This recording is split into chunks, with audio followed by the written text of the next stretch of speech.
The fourth day is over. You have now 6 more left to work. The fourth day, a very important day. Very important day indeed, in the sense that you have started the real practice of Vipassana today. The previous 3 days were just making preparation to enter the field of Vipassana, the field of Panya. All the remaining 6 days are very important because working seriously, diligently, you will get established in this technique, which has its own peculiarity. There are many techniques of meditation. This is quite peculiar.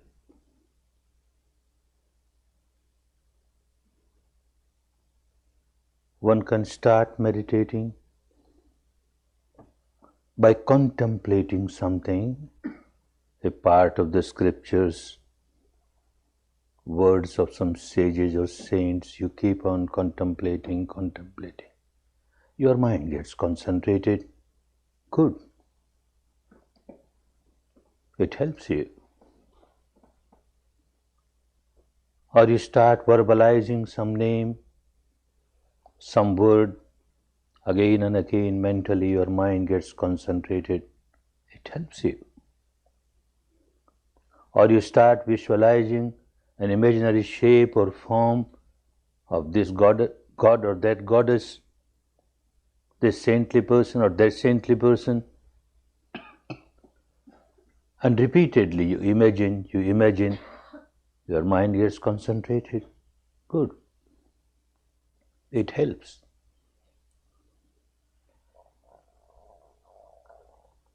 When you get your mind concentrated,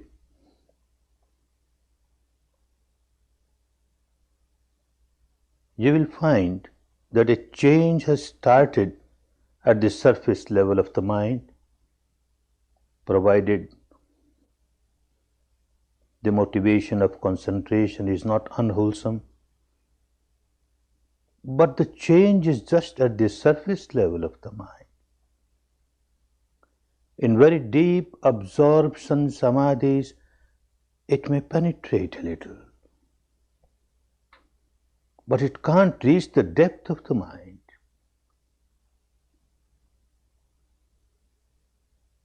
What you call in the Western psychology the conscious mind, the surface of the mind, works when you meditate with verbalization, with visualization, imagination. It does not touch the depth of the mind. And all our problems lie in the depth of the mind, at the root level.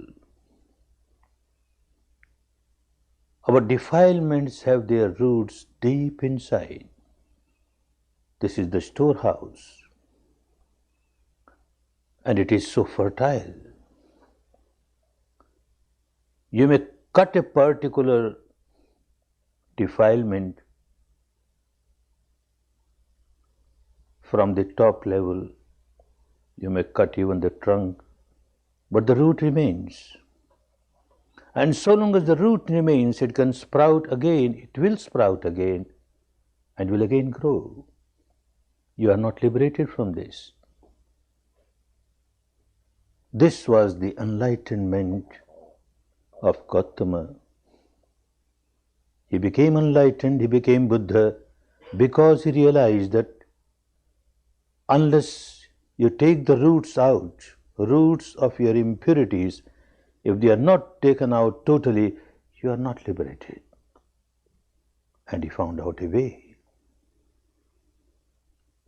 He worked on this, got liberated, and then with all the compassion, love, goodwill started distributing it. We are fortunate.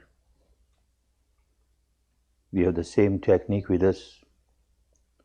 And you have taken today, most of you, the first step on the path of Vipassana. Most of you, for the first time, you have taken a dip in the Ganges of Dhamma within, in the Ganges of reality. Otherwise, from the time one has taken birth, open eyes, started seeing things outside, outside, outside. All the time the outside objects have become so predominant for you, you never cared to know what's happening inside. Even if you tried to meditate with closed eyes, you work with the objects outside, which you have read, which you have heard, which you have seen, and you contemplate all that. You never try to observe the reality as it is. And the reality as it is within the framework of the body is constantly changing. There is no stationary object on which you can keep your attention fixed. And this is very helpful to know that everything is changing and you are aware of it within the framework of the body. This is what he called in the language of those days, Nityang Kaya Gata Sati. Sati is awareness. Your awareness should be Nityang, all the time, Kaya Gata, within the framework of the body. And you started learning how to keep your attention within the framework of the body with the reality that manifests from moment to moment, from moment to moment. Later on, as you develop the technique, you become more and more established in the technique. Then in your daily life also, whatever you do, you don't lose the contact of the reality inside, and you find your mind remains very balanced. In every situation, it remains very balanced. Now at this stage, you have to learn how to be aware of the reality within the framework of the body at the experiential level. In the language of Buddha, language of those days of India, the word Vedana was used. And Vedana means experience, a feeling, a sensation. You are not just contemplating, you are not just imagining, you are not just intellectualizing. You are just feeling, actual feeling. You are really experiencing it. And that was Vedana. And this is what you started doing, feeling the reality from head to feet, from head to feet. This base should not be lost. You have to maintain the awareness of the feeling within the framework of the body. Now questions arise about the technique. You have taken the first step. Some questions might arise in your mind also. There are common questions which come in the mind of the students. Let us deal with them now. One question that keeps coming is, why move from head to feet? Why move? Even immobile, I can feel things happening here, here, here. Then why move? It is said to be a choiceless observation, a effortless observation. Let things happen and I will observe. Why make even this effort to move? Good question. But understand why you move. Not to satisfy a particular tradition. It has its own purpose. If you don't move, then you feel a very strong, intense sensation somewhere, your attention goes there. Suddenly something else starts somewhere else, your attention goes there. You will be moving from part to part where you get cross, intensified, solidified sensations. Most parts will be left out. You will never feel, you will never observe. And the subtler sensations that are prevailing on those parts, you will miss them.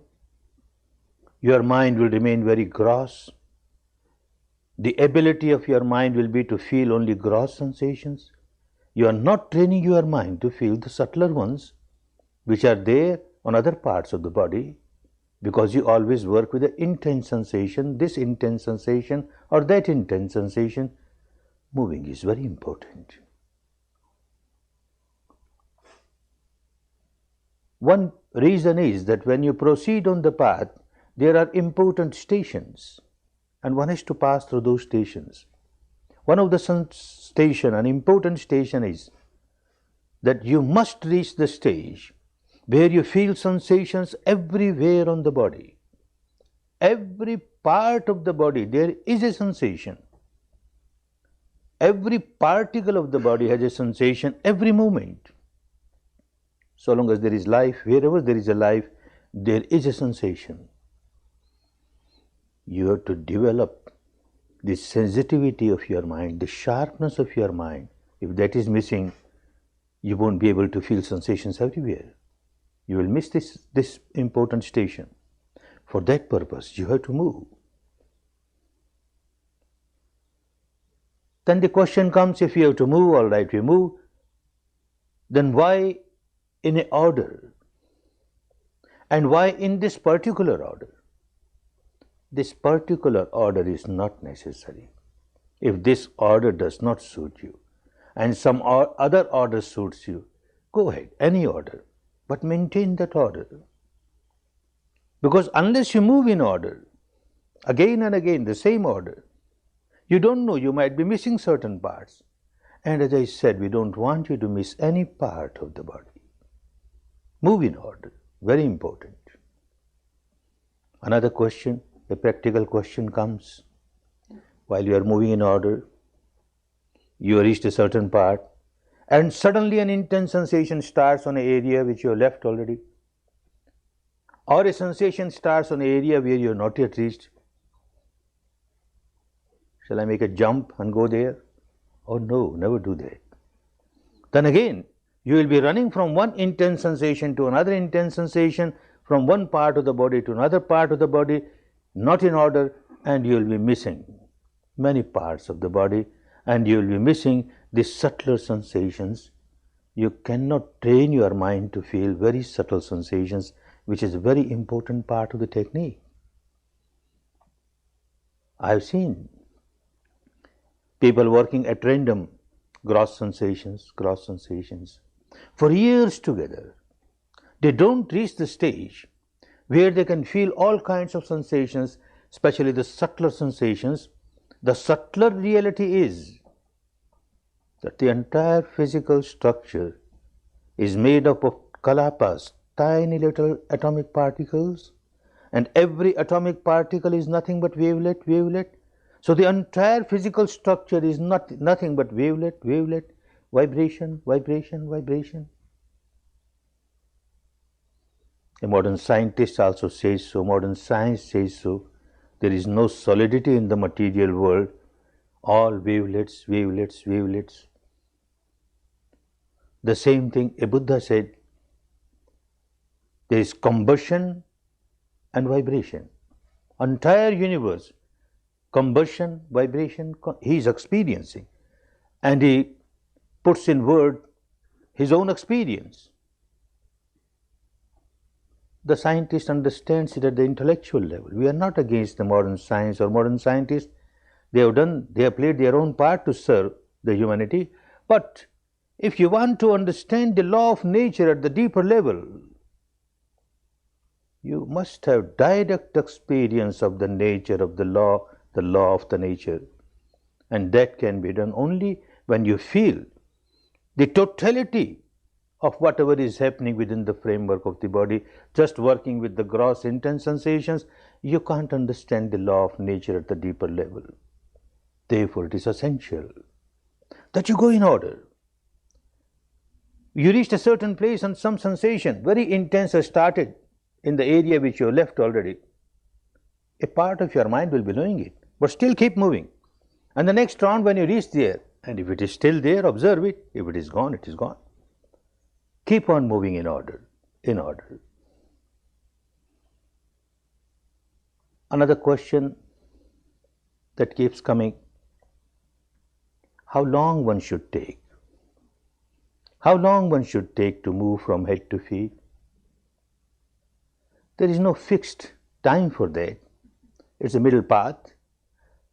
Neither you should, at this stage, neither you should speed up so much that in one breath you are from head to feet and you miss so many things. Nor you should go so slow that pinpoint takes hours together and your mind will get bored and you can't work. So say about 10 minutes to make one round is good enough. Little long also doesn't matter.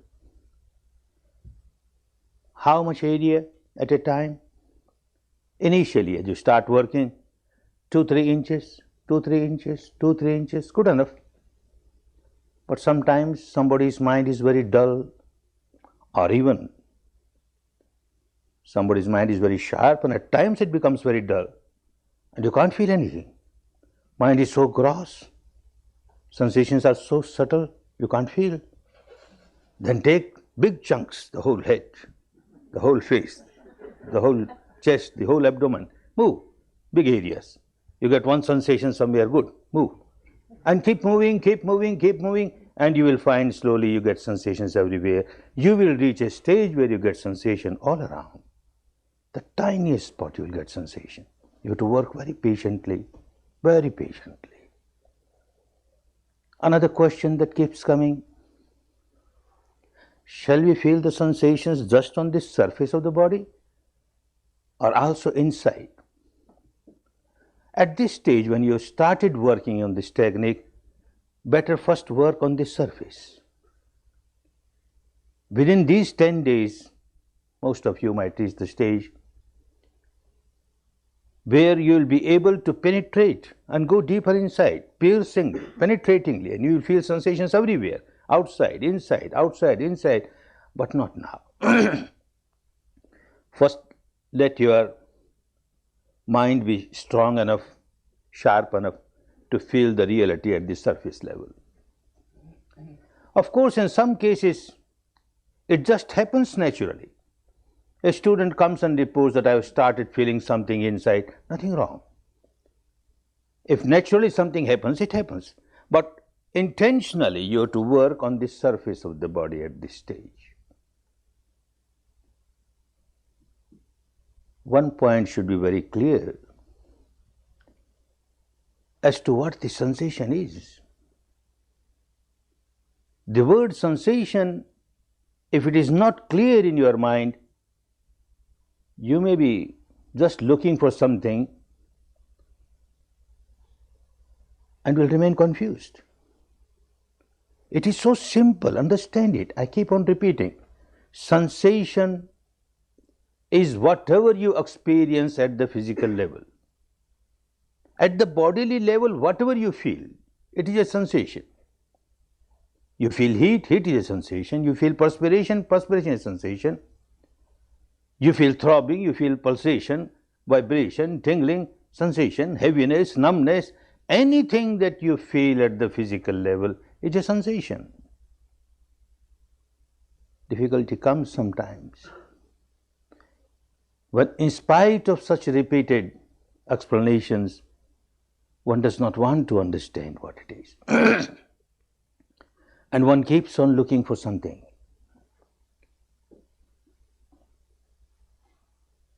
Many a times we come across cases where someone says, no, I don't get any sensation.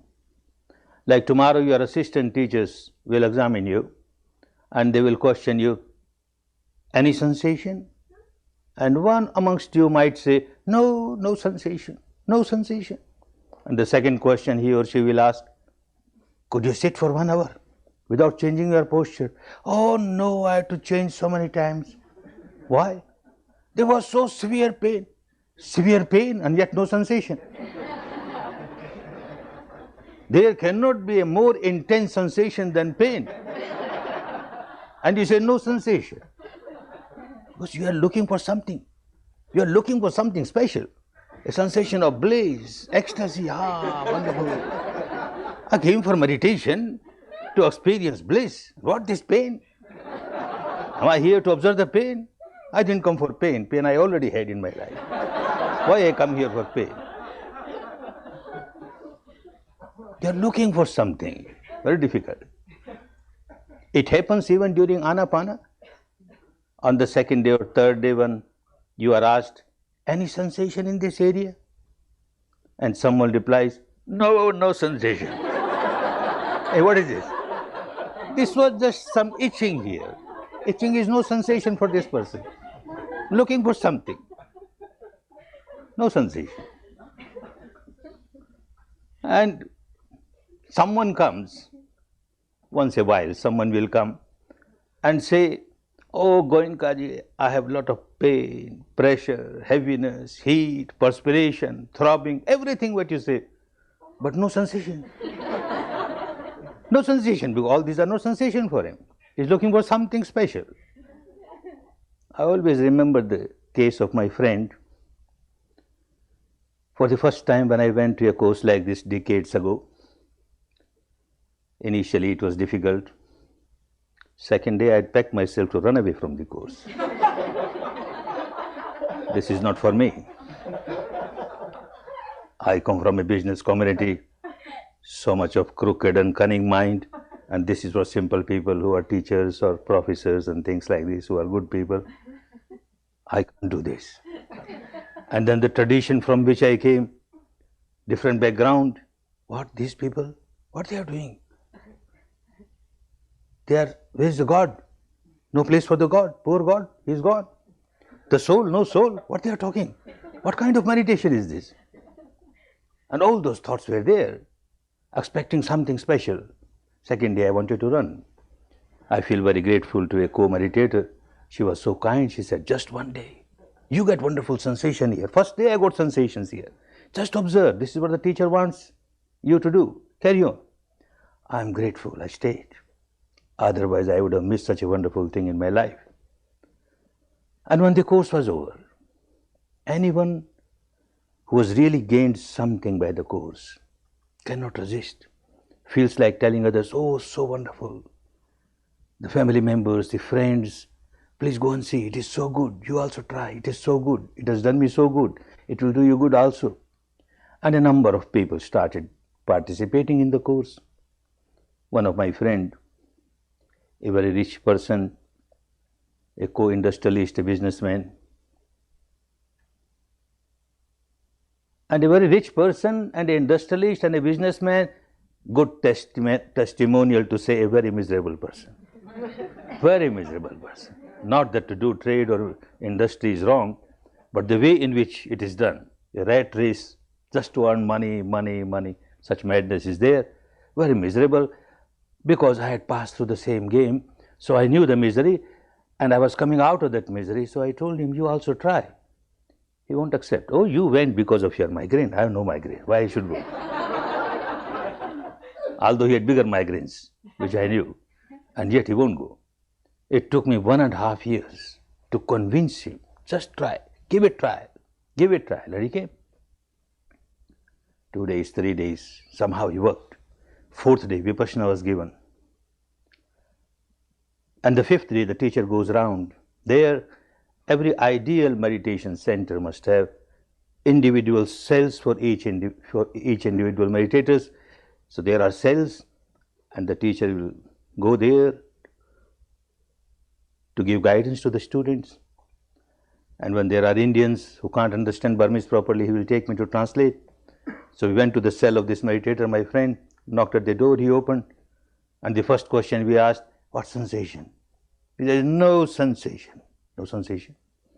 And we see he has taken off his shirt, his undershirt, his dhoti is tucked up, perspiring. Hey, you got so much perspiration? Yes, I got so much perspiration. This small little cell, so much heat in it. Oh, you got heat? Then you observe the heat, observe this perspiration. And he looks at me, looks at my teacher. What we are talking? To observe heat? I have come here to observe heat? To observe perspiration? What we are talking? As if we are joking. And we say, well, look, this is the technique. You have to do that, observe. You have been reacting to them, now you observe. He won't listen. I have come here. If you make me witness the soul, then there is some meaning. Witness the God, then there is some meaning. Even witness Buddha, he is incarnation of God Almighty, there is some meaning. No purpose otherwise.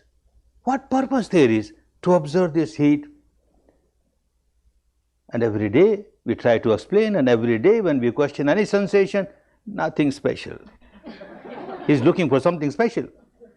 Nothing special.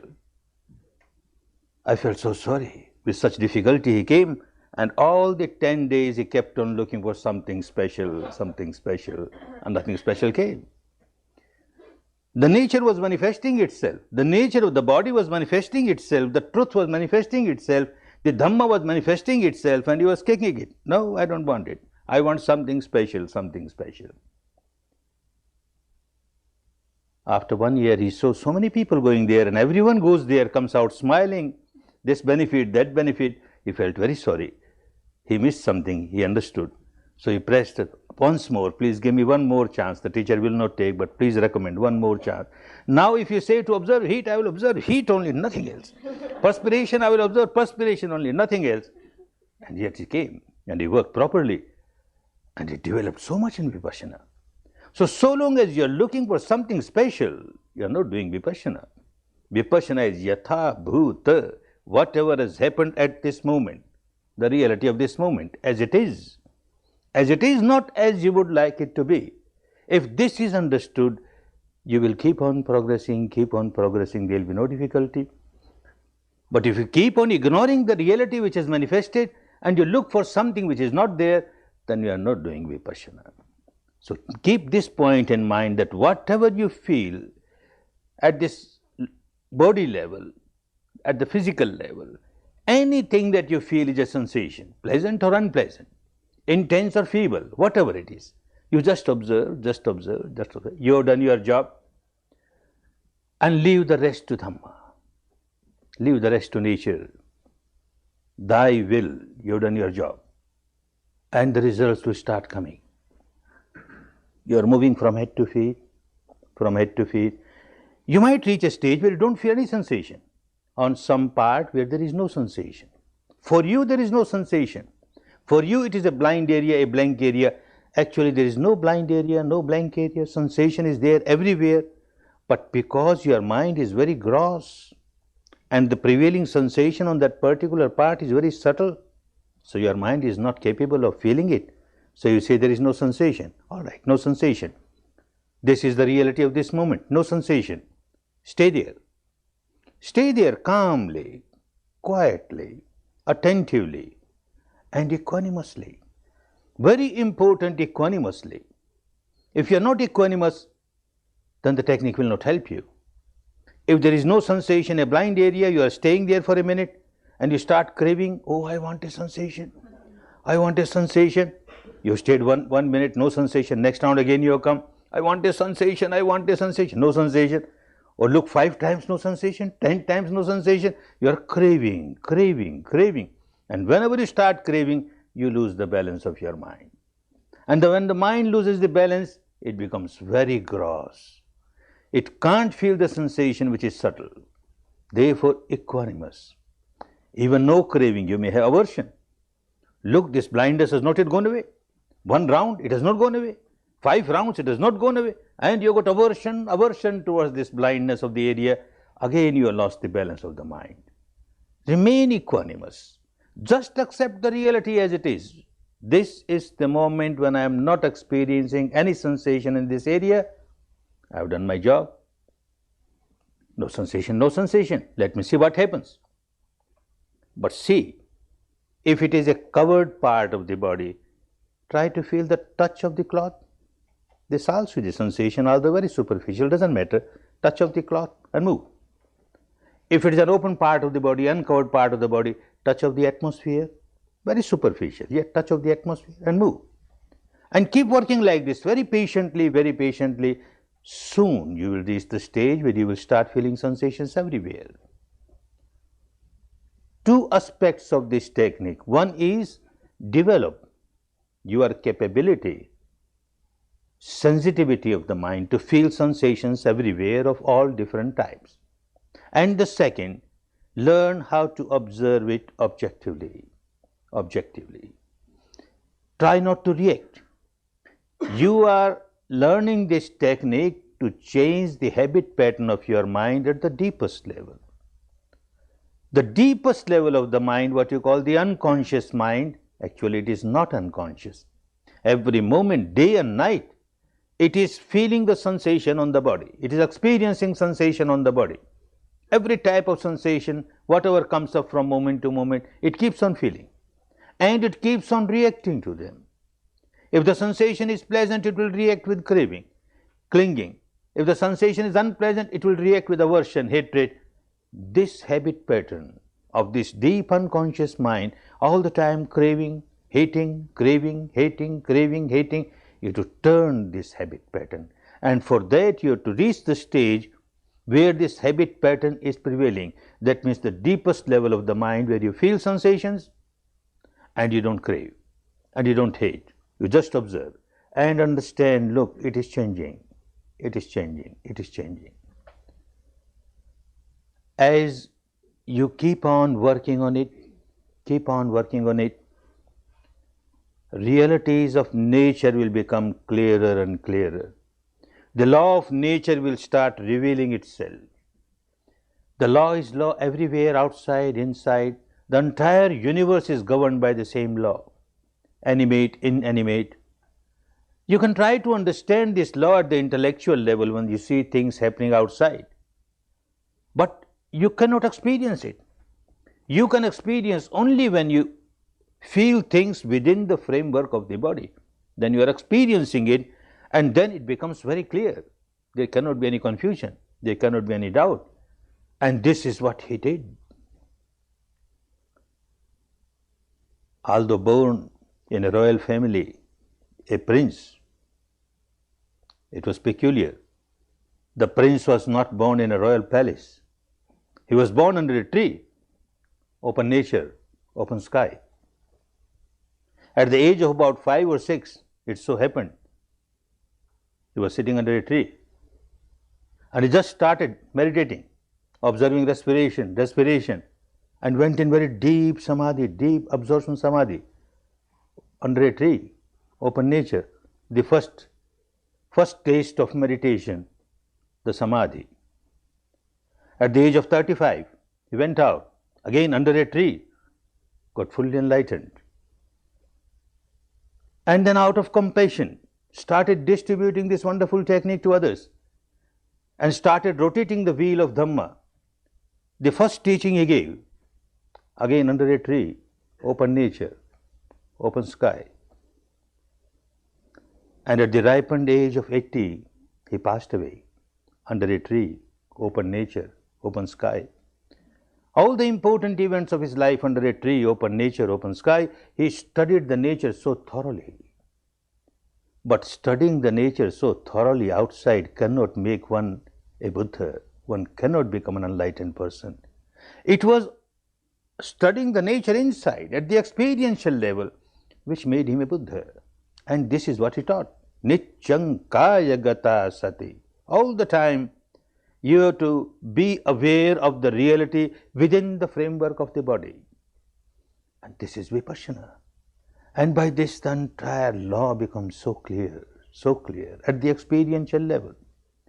One thing that becomes very clear to a student of Vipassana is change.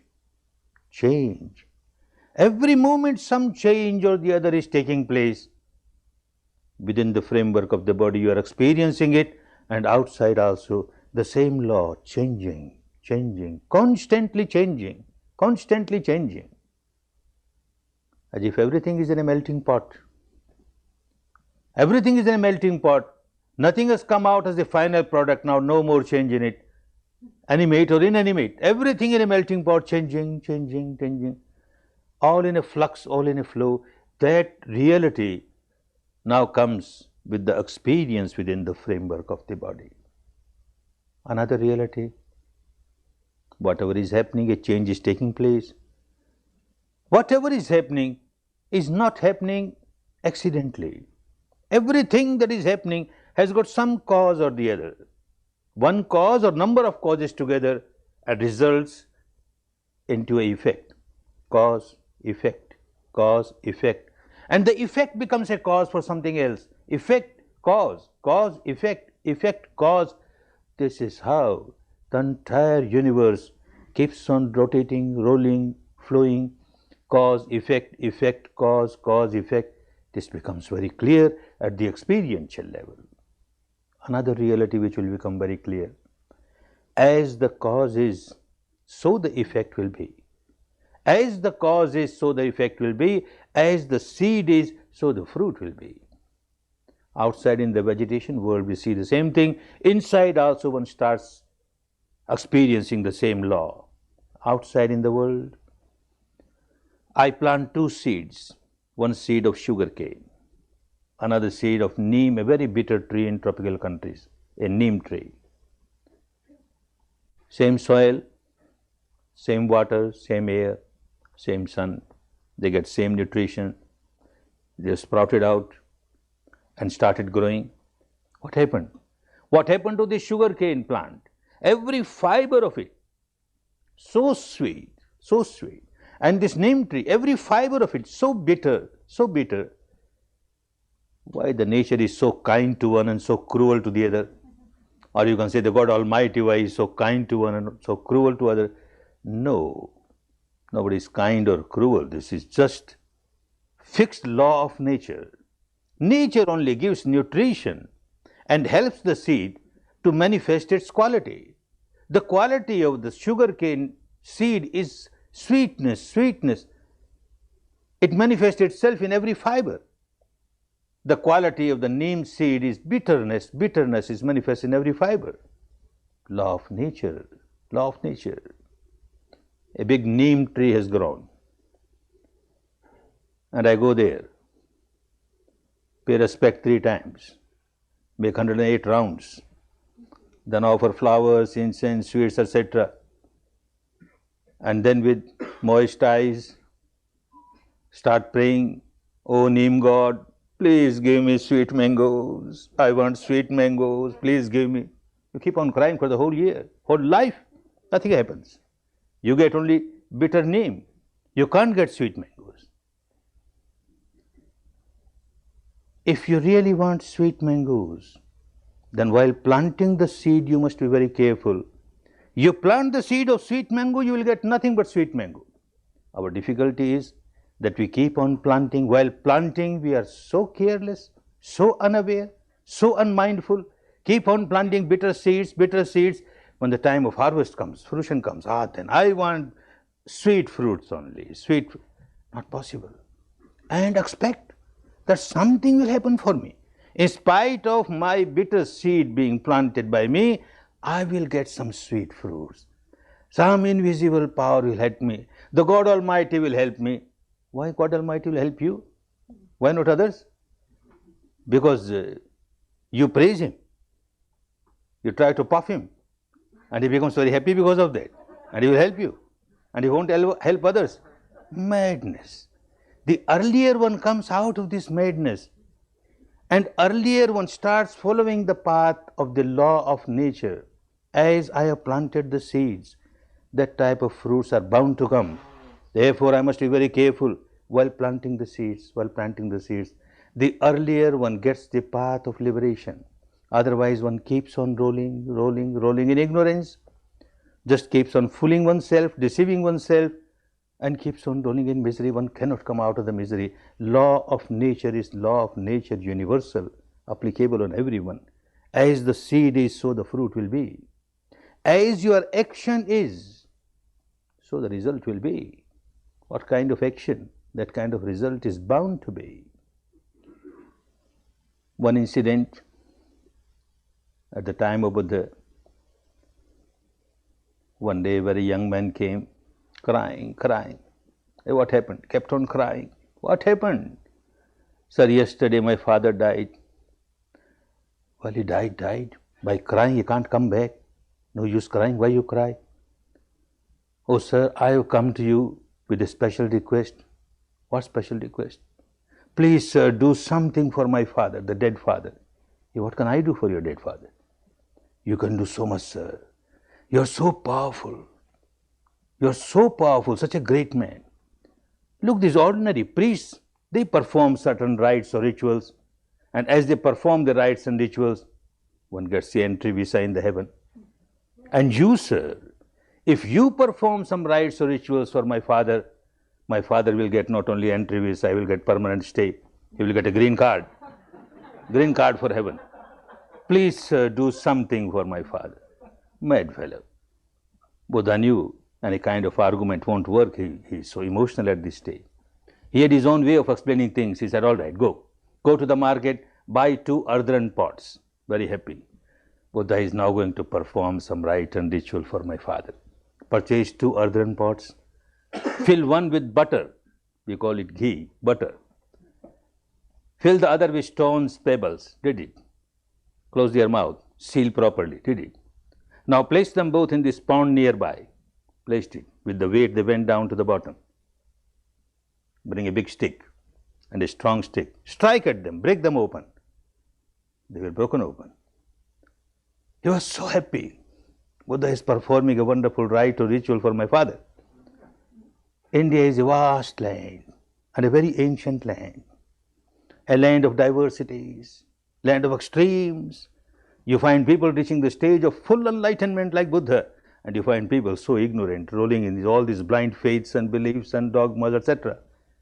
Now there is a belief, when the father or mother dies, the son will take the dead body and put on the funeral pyre and burn. When it is half burned, he takes a big stick and strikes at the skull. The skull is broken. And they believe, here the skull is broken, and there the gateway of heaven is broken. And one gets the entry. Now, because the father is already died and his body was already burnt yesterday, now as a symbol, he is making me break these earthen pots. And he did that. One that contained butter, that butter came up and started floating on the surface. One that contained pebbles, it remained at the bottom. Now Buddha said, this much I have done. Now call all your priests, let them come here and pray. Pray, oh pebbles, come up on the surface, come up on the surface. Hey butter, you go down, you go down, you go down. Let me see how it happens. What, sir, you started joking. Is it possible? This is not possible, sir. This is against the law of nature. The pebbles are heavier than water. They are bound to remain at the bottom. They can't float, sir. And the butter is lighter than water. It will keep on floating. It can't go down. Young man, you know so much about the law of nature, and yet you do not want to understand the law of nature applicable to everyone. If your father kept on performing such actions which were like pebbles and stones, he is bound to go down. Who can bring him up? If your father kept on performing actions which are light like butter, he is bound to go up. Who will pull down his legs?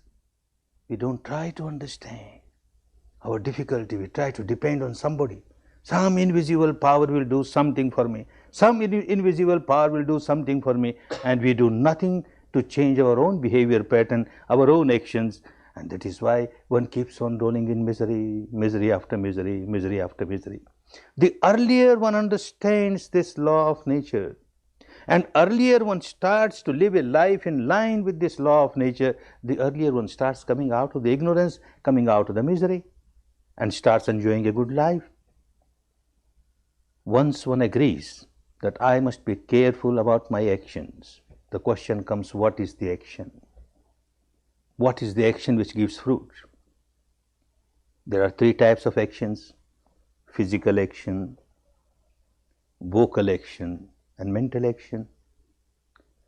A very general understanding, common understanding is that physical action is very important, vocal action is less important, and mental action has got no much importance, very minor. But when one starts observing the truth inside, as this person did and became enlightened, it becomes so clear that the mental action is most important, not the vocal, not the physical. They have their own effects. But the most important is the mental action. Everything starts in the mind first. And then it becomes intense, intense, intense. This mental action turns into vocal action. It becomes more intense, it turns into physical action. The vocal action, the physical action is nothing but the projection of the mental action. Is a yardstick to measure the intensity of the mental action. It is the mental action which is most important. An example, I see somebody with whom I have cross relation. As soon as I see him, my mind starts working, anger, a mental, unwholesome mental action has started. It becomes intense, manifests itself as a vocal action. I shout, I abuse, unwholesome vocal action is the result. It becomes more intense, manifests as unwholesome physical action. I slap him. If I have a gun, I kill him, shoot him, kill him. Unwholesome physical action. What is this unwholesome vocal action or physical action? Just a projection of the mental action. Just a yardstick to measure the intensity of my unwholesome vocal action, mental action.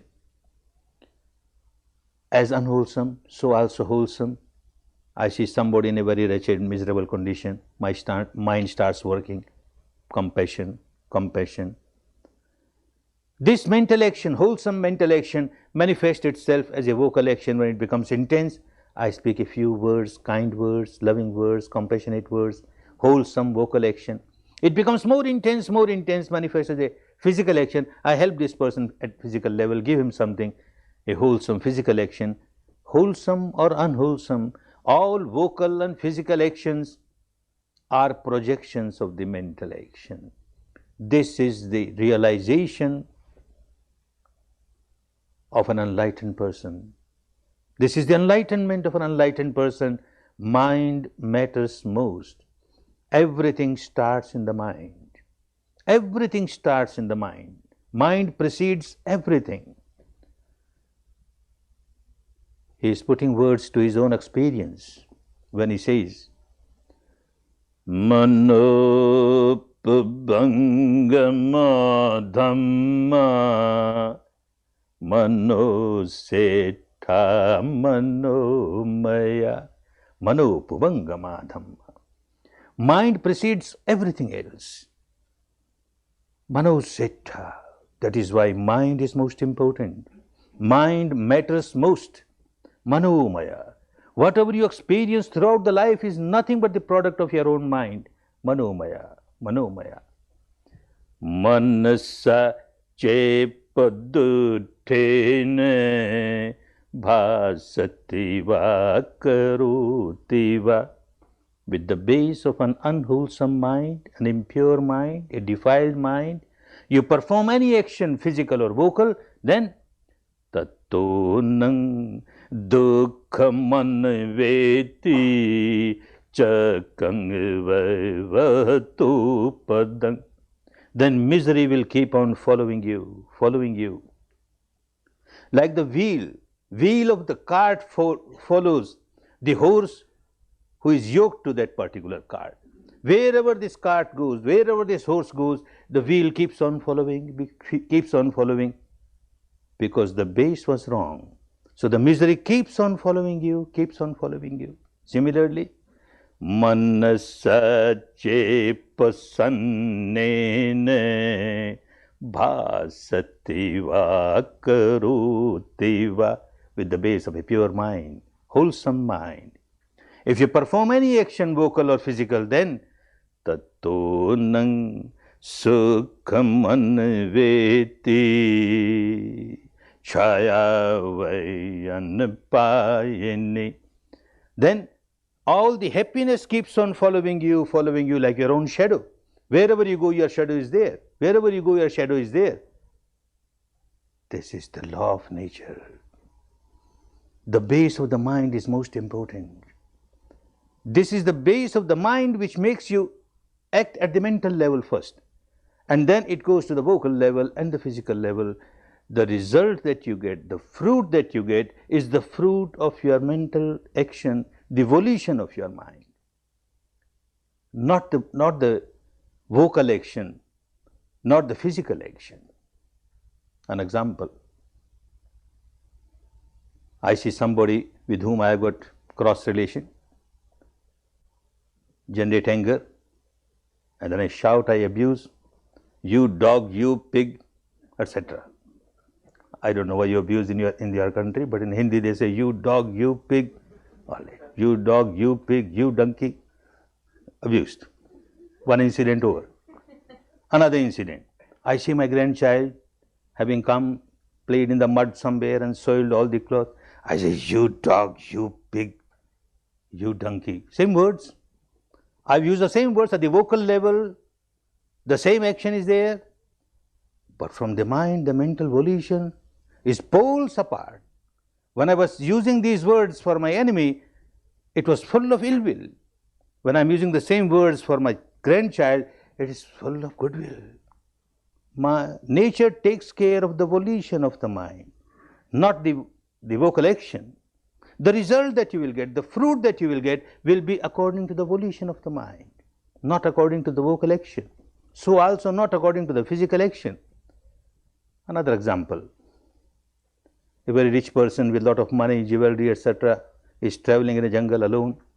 A dacoit, a robber comes from the other direction. He finds out this man has got lot of money. He wants that. This person doesn't want to depart from his money. He says no. And out of anger, he takes out his knife and plunges in the stomach of this traveler, as a result of which he dies. One incident.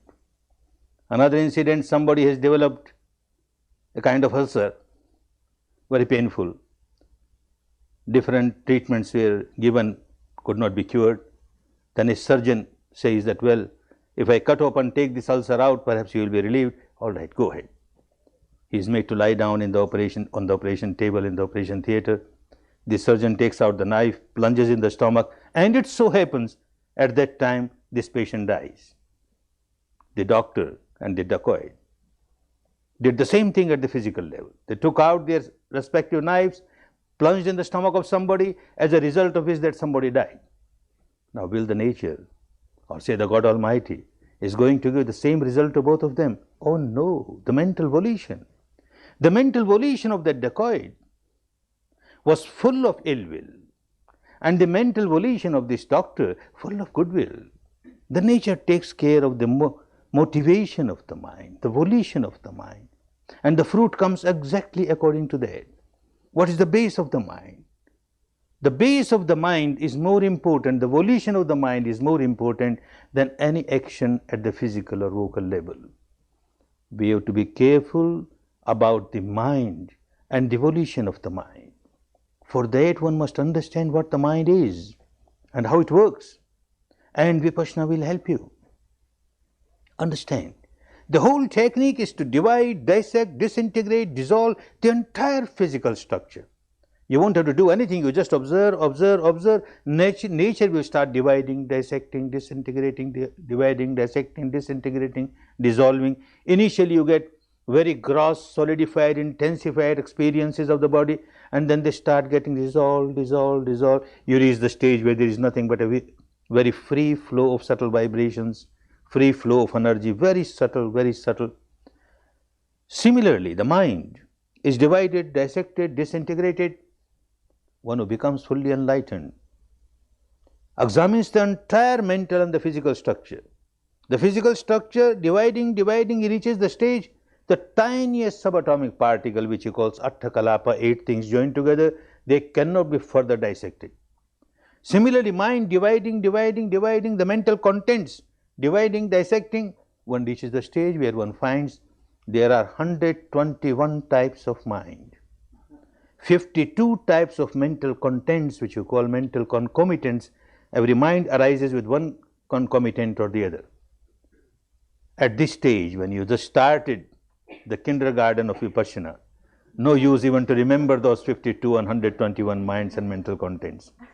Now, the 4 major portion of the mind, if you understand them and if you understand how they function, you will be experiencing them, that will be very helpful.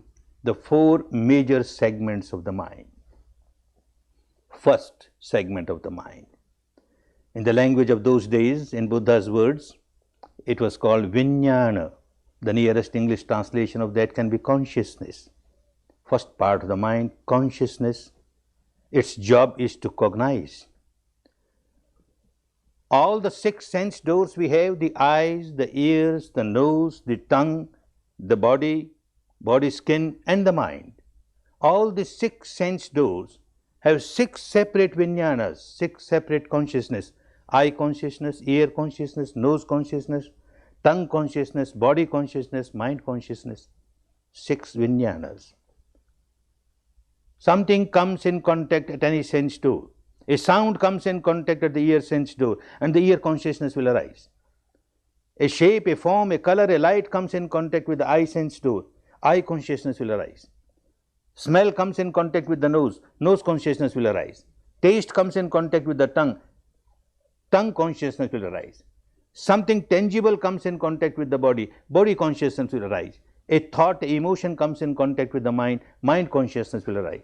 These six consciousness, their job is to cognize. Something has happened. Ear consciousness. A sound has come in contact with the ear. Ear consciousness arises. Look, something has happened. And immediately another part of the mind will raise its head. In the language of those days, it was called sanya. The nearest English translation can be perception. Its job is to recognize. A sound has come in contact with the ear. The first part will say something has happened at the ear sense door. That's all. And the second part will try to recognize what has happened. Words. What words? Words of abuse or words of praise. It recognizes with all the experience of the past, all the conditioning of the past and all the memory of the past, it recognizes. And not only recognizes, it gives an evaluation. Words of abuse, oh, very bad. Words of praise, ah, wonderful. And as soon as this second part has done its job, third part starts working. In the language of those days, it was called Vedana, sensations, experiencing sensations on the body. As soon as evaluation is given that these are words of praise and wonderful, you will notice there is a flow of very subtle and pleasant vibrations. Throughout the body there is a flow of pleasant vibration because the evaluation is that these are very good words. Words of abuse and evaluation given very bad, and you find there is a flow of very unpleasant sensation on the body. The third part of the mind experiences sensations on the body, pleasant, unpleasant. And then immediately the fourth part of the mind raises its head. In the language of those days, it was called sankhara. Its job is to react. This word, remember, I will be using it again and again throughout this coming 6 days. Sankhara. It is actually the motivation of the mind, the reaction of the mind. And it is something which is a heap of action. The first cognizing is not an action, it will not give any fruit. Recognizing is not an action, it won't give any fruit. Feeling is not an action, it won't give any fruit. But this sankhara, the reaction, this is an action. This gives fruit. Because you repeatedly, you keep on repeating it, words of praise, pleasant sensation, and this part of the mind keeps repeating, I want it more, I want more, craving, clinging, continuously craving, clinging. Words of abuse, unpleasant sensation, this part of the mind reacting, aversion, hatred, I don't like it, I want to get rid of it, aversion, continuous aversion. This sankhara, this is the volition of the mind which results into mental action, and this gives fruit. How deep is your sankhara? How strong is the seed? What is the quality of this sankhara? That kind of fruit will come. There are three types of sankharas. One keeps on generating three types of sankhara. Wholesome, unwholesome, leave aside. Three kinds of sankharas. One is like a line drawn on the water. As you draw, so it gets eliminated. As you draw, so it gets eliminated. Second is like a line drawn on the beach, sand. Morning you have drawn a line, by evening it got eliminated.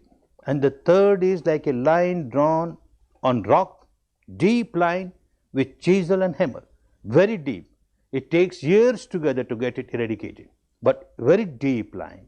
This third one is very dangerous.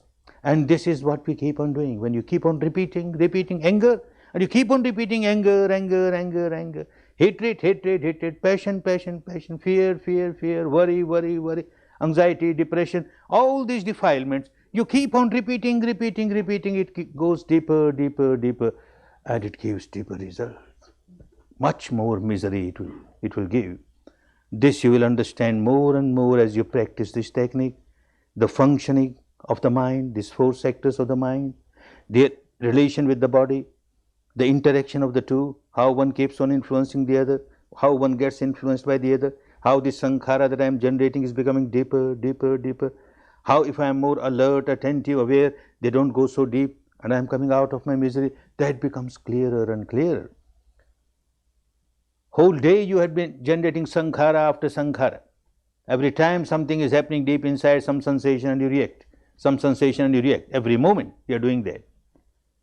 Night you go to bed and you try to remember how many sankharas are generated the whole day. You can't remember, countless sankharas. You will remember just one or two which had very deep impression on you. Oh, today I did like this which I should not have done. I reacted like this which I should not have reacted. Just one or two. At the end of the month you try to remember these deep sankharas. Each day one or two. At the end of month, not 30 or 60. At the end of month again one or two which were very deep for the whole month. At the end of year also, just one or two which were very deep for the whole year. Similarly, at the end of the life, whether you like it or not, some sankhara which is very deep will come on the surface. At the time of death, that moment, the mind moment, is carrying this type of sankhara. The next mind is a child of this mind. The first mind of the next life is a child of the last mind of this life. Like father, like son, it will carry all the qualities, good or bad, with it. If this last mind is full of pebbles and stones, the next mind, that means the first mind of the next life, is full of pebbles and stones, misery, nothing but misery. And if this last mind of this life is full of butter, light, then the next mind is automatically full of butter. It is a product of the last mind. Last mind is very important. That means one has to learn how to die. Die smilingly. And this is what Vipassana teaches you. Anyone who gets established in Vipassana, even little bit established, we have noticed that of course everyone dies, even a Vipassana meditator has to die. Vipassana meditators, when they die, there is not a single case, only one case, little doubtful, otherwise hundreds who have died. Not a single person has died unconscious, not a single person has died crying or with fear. Everybody dies consciously and smilingly. Oh, death is coming, with this sensation, coming, has come. So, you observe. Why cry? There is a promotion, there is no demotion. People cry because they see demotion. There is demotion, so they cry. When there is promotion, no crying. You are going in a better place, you are being promoted. Vipassana meditator never cries in death, learns the art of dying. And art of dying will be only perfect when you learn art of living. If you keep on crying whole life and then you want at the time of death I will smile, impossible. So you have to learn how to smile whole life. Art of living will turn into art of dying. Art of living, this is what you are learning now. Everything that happens outside creates a sensation inside. And this first part will know something is happening. The second part will start giving evaluation, and this evaluation will turn the sensation pleasant or unpleasant. If you train your mind not to get affected by these sensations, pleasant or unpleasant, not to react to the sensations, pleasant, unpleasant, then you are changing the habit pattern of your mind at the deepest level. Even if you react, the sankhara will not be that deep because you won't be repeating again and again. You will come to senses. Of course, now it's just a beginning. Now just a beginning, in 1 hour, most of the time you will be repeating this sankhara again and again. Oh, so much of pain, what sort of meditation is this, so much pain, I don't like pain. You are repeating, old habit is there. But you get few moments when you say, all right, let me see how long it lasts. I don't react. I don't generate sankhara of aversion, and I observe. Few moments, wonderful moments. When you are just observing, your head is above the water. And then you again start reacting, your head has gone below the water, and you don't know where you are flowing. And after some time, again the head comes above the water. Those few moments when your head is above the water are wonderful moments. Those few moments will turn into few seconds. And these few seconds will turn into few minutes. And like this, slowly you turn the table. You change the habit pattern of your mind. You come out of this misery. Every time you react and you keep on reacting for longer periods, you find you are just sunk in misery, sunk in misery. Come out of it, come out of it. A very wonderful technique is there. And you have come here to practice, to work. The remaining 6 days are very wonderful. Try to get as much established as you can in the technique and make use of it for the whole life. Make use of it. The remaining 6 days are very valuable for you. Every moment is very valuable. The wonderful technique is there. The path is there. The law is there. The nature is there. The reality is there. Keep on observing it, observing it, observing it. Make best use of the time. Make best use of the opportunity. Make best use of whatever facility you have here. Make best use of the wonderful Dhamma, the wonderful technique,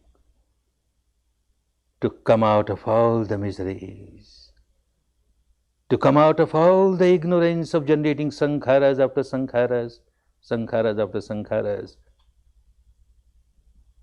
Come out of this bondage, get liberated, and enjoy real peace, real harmony, real happiness, real happiness. Bhavat Sarva Mangalam Bhavat Sarva Mangalam Bhavatu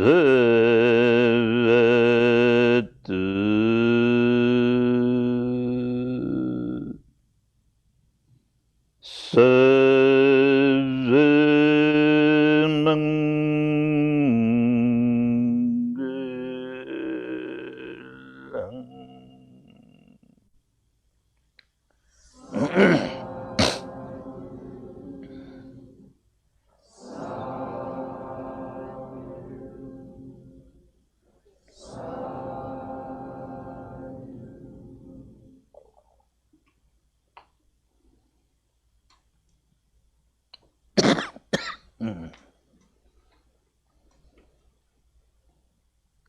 Good. Take rest for about 5 minutes and then start working again. Take rest for about 5 minutes.